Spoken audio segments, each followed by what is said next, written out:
Assalamualaikum warahmatullahi wabarakatuh. Perkenalkan, nama Ibu adalah Meta Siti Pajarwati. Bagaimana kabar kalian hari ini? Alhamdulillahirobbilalamin ya. Hari ini kita masih diberi banyak sekali nikmat oleh Allah Subhanahu wa taala, salah satunya nikmat sehat, sehingga kita semua masih bisa berkumpul di sini untuk kembali belajar. Sebelum kita mulai pembelajaran kita hari ini, marilah kita awali dengan berdoa.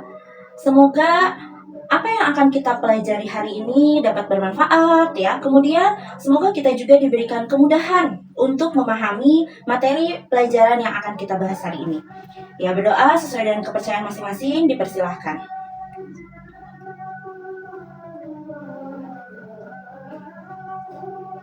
Oke, berdoa tidak pernah selesai. Ya, untuk materi yang akan Ibu bahas hari ini yaitu mengenai soal UTBK tentang pengetahuan kuantitatif ya. Ada 2 soal yang akan Ibu bahas hari ini.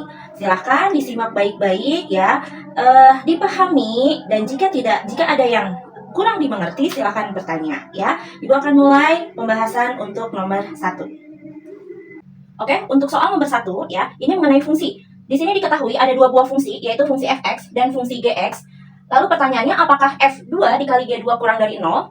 Lalu kita harus memutuskan apakah 2 buah pernyataan ini cukup atau tidak untuk menjawab pertanyaan tersebut. Langkah pertama, kita substitusikan nilai X sama dengan 2 ke dalam fungsi fx, dan juga kita substitusikan nilai X sama dengan 2 kepada fungsi gx ya. Maka diperoleh di sini F2 dikali G2 kurang dari 0 ya. Ketika kita substitusikan X-nya kita ganti menjadi 2, maka 2 ditambah A dibagi X-nya kita ganti juga jadi 2 dikurangi 1.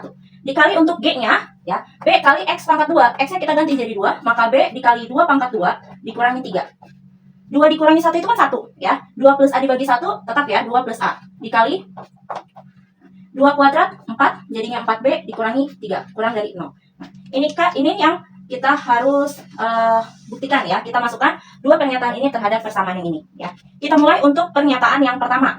Di situ diperoleh bahwa A kurang dari 5 dan B kurang dari 1. Kita substitusikan untuk A kurang dari 5 berarti ke 2 plus A.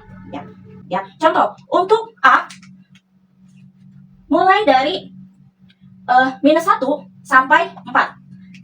Jika kita masukkan A-nya minus 1 sampai 4, itu akan menghasilkan nilai yang positif. Contoh, negatif 1. 2 ditambah negatif 1, itu hasilnya positif 1. Ya. Kalau 4, 2 tambah 4 sama dengan 6, hasilnya juga positif. Nah, kalau kita masukkan A-nya negatif 2, negatif 2 juga kurang dari 5. A ditambah negatif 2, itu hasilnya 0, maka akan menghasilkan nilai 0. Tapi kurang dari negatif 2, misalnya negatif 3, maka 2 ditambah negatif 3, hasilnya negatif 1. Maka hasilnya akan bernilai negatif. Jadi, A kurang dari 5, ketika disubstitusikan di sini, akan menghasilkan 3 kemungkinan. Bilangan bernilai positif, negatif, maupun 0. Ya.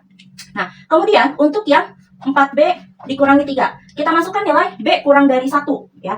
Ini pun sama, akan menghasilkan nilai yang beragam. Contoh, ketika B kurang dari 1, misal kita masukkan nilainya adalah 0. Ya. Berarti 4 dikali 0, 0. 0 dikurangi 3, negatif 3. Hasilnya akan negatif.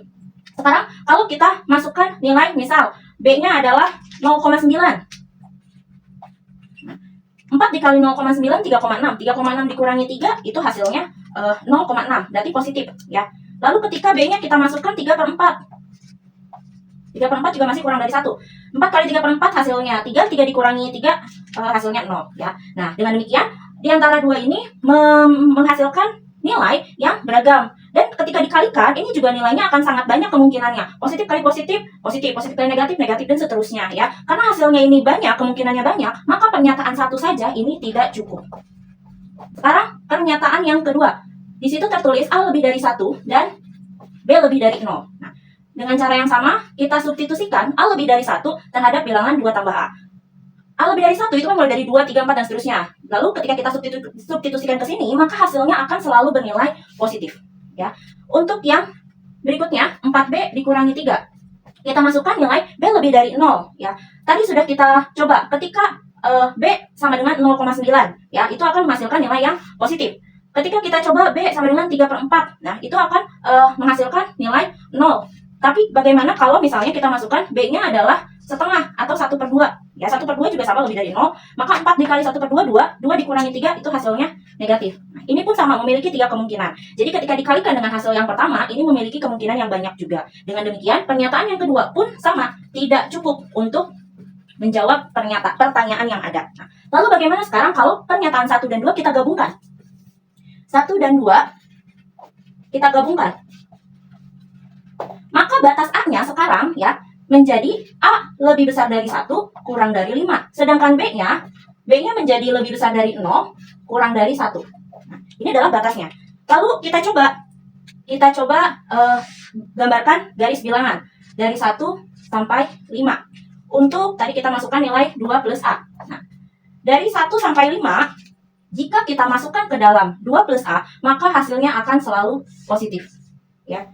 Kemudian untuk yang B, 4B min 3, nah, jika kita masukkan nilai B lebih dari 0 kurang dari 1, ya, maka hasilnya kita coba pakai garis bilangan juga. Ini 0, ini 1, ya.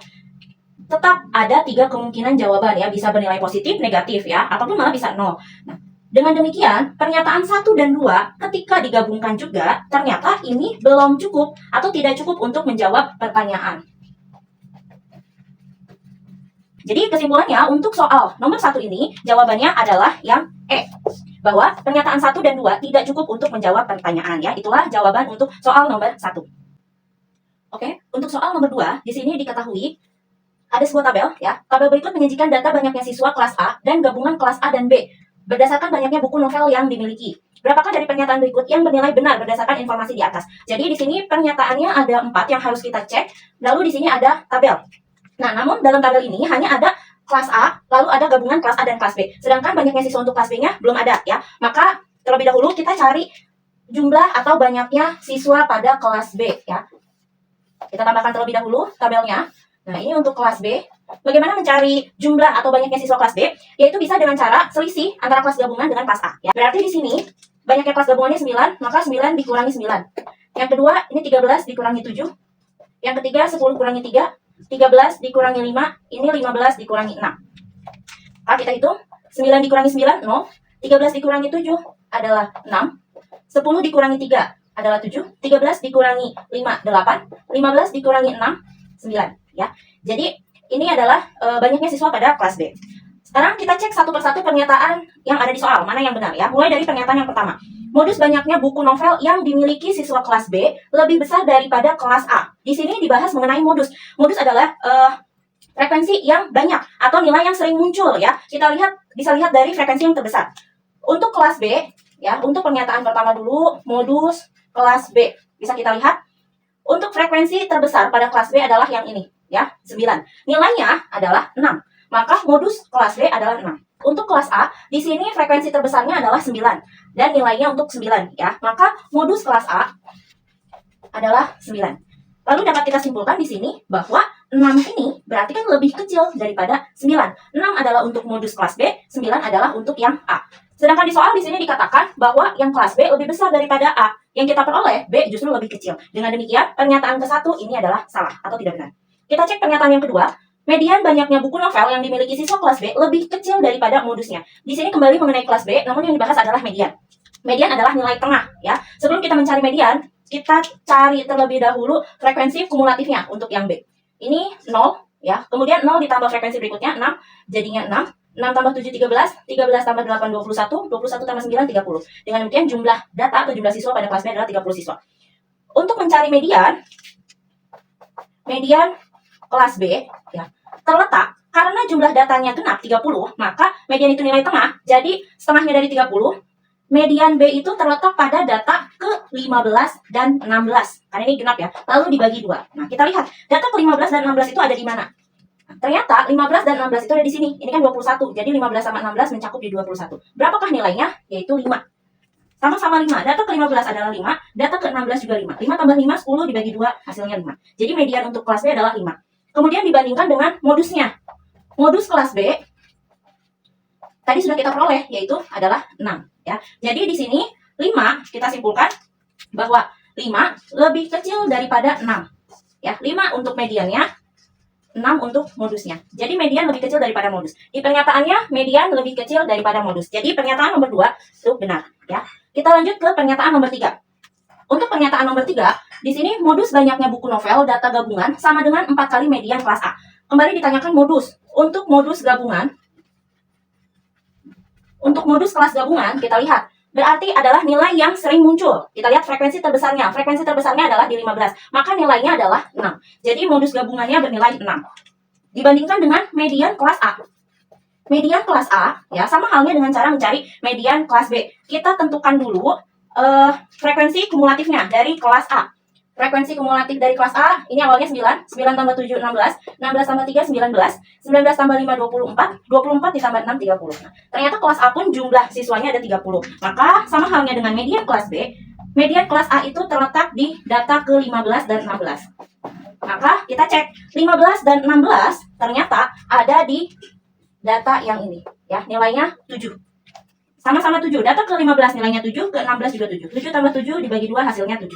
Nah, di sini kita lihat modusnya 6, mediannya 7. Dikatakan bahwa modusnya ini 4 kali median kelas A. 4 kali 7 itu 28, ya, bukan 6. Jadi 6 tidak sama dengan 4 kali si mediannya, 4 kali 7. Nah, dengan kata lain, pernyataan nomor 3 ini tidak benar atau salah. Kita lanjut untuk yang pernyataan terakhir, nomor 4. Jangkauan banyaknya buku novel yang dimiliki siswa kelas A lebih besar daripada kelas B. Rumus dari jangkauan itu adalah nilai terbesar atau X max dikurangi nilai terkecil atau X min. Untuk kelas A, ya, nilai paling tinggi untuk kelas A itu dilihat dari tabel, diperoleh nilainya 9 ya. Jadi banyaknya buku novel paling banyak itu 9. Sedangkan banyaknya buku novel paling sedikit yang dibaca itu adalah jumlahnya 3. Jadi X max-nya 9, X min-nya 3. 9 dikurangi 3 sama dengan 6. Untuk jangkauan kelas B, kita lihat pada kelas B, banyaknya buku novel yang berjumlah 9 ini frekuensinya 0. Artinya, ini tidak kita bawa ya. Jadi untuk kelas B, banyaknya buku novel paling banyak ya yang dibaca itu adalah jumlahnya 7 novel. Ya, di sini ini berarti X max untuk B, X min-nya sama 3. Maka JB-nya adalah 7 dikurangi 3, hasilnya adalah 4. Nah, kita simpulkan bahwa 6 ini lebih besar daripada 4. Jadi jangkauan A itu lebih besar daripada jangkauan B. Dalam pernyataannya dinyatakan yang A lebih besar daripada B. Maka pernyataan nomor 4 ini adalah benar. Ya. Dapat disimpulkan bahwa dari keempat pernyataan ini yang benar itu ada 2, ya, yaitu pernyataan nomor 2 dan juga pernyataan nomor 4. Maka jawabannya adalah C. 2 jawabannya. Ya, itu adalah jawaban untuk soal nomor 2. Ya, mungkin itu tadi 2 soal yang setelah kita bahas hari ini ya, pada pertemuan hari ini, di mana untuk kesimpulan dari 2 soal yang telah kita bahas ya, untuk soal yang pertama tadi mengenai fungsi ya, kalian harus mengingat kembali bagaimana operasional dari sebuah fungsi, kemudian bagaimana mensubstitusikan nilai X terhadap suatu fungsi tersebut ya, lalu bagaimana cara menguji kebenaran dari pernyataan yang ada di dalam soal. Apabila tadi pernyataannya terdapat beberapa kemungkinan, kalian bisa menggunakan garis bantu ya, atau garis bilangan untuk membantu kalian menemukan jawabannya. Untuk soal yang kedua, yaitu ini mengenai statistika ya. Nah, untuk statistika ini kalian harus mengingat kembali rumus-rumus dasar statistika, yaitu mengenai mean, median, modus, dan juga jangkauan. Di sini mean tidak dibahas ya, tapi mean itu adalah rata-rata ya. Lalu modus itu tadi nilai yang sering muncul ya. Lalu median itu adalah nilai tengah. Sedangkan jangkauan di sini adalah nilai maksimal atau nilai tertinggi dalam suatu data dikurangi dengan nilai terendah atau nilai minimal ya. Ya, mungkin itu adalah kesimpulan yang dapat Ibu sampaikan ya mengenai pertemuan kita hari ini. Semoga apa yang telah kita bahas hari ini ya bisa kalian pahami ya, juga bisa bermanfaat untuk kalian. Baiklah, mari kita tutup pertemuan hari ini dengan membacakan doa penutup majelis secara bersama-sama. Subhanakallahumma wa bihamdika asyhadu an la ilaha illa anta astaghfiruka wa atubu ilaik. Ya. Terima kasih untuk perhatiannya. Ibu akhiri. Wassalamualaikum warahmatullahi wabarakatuh.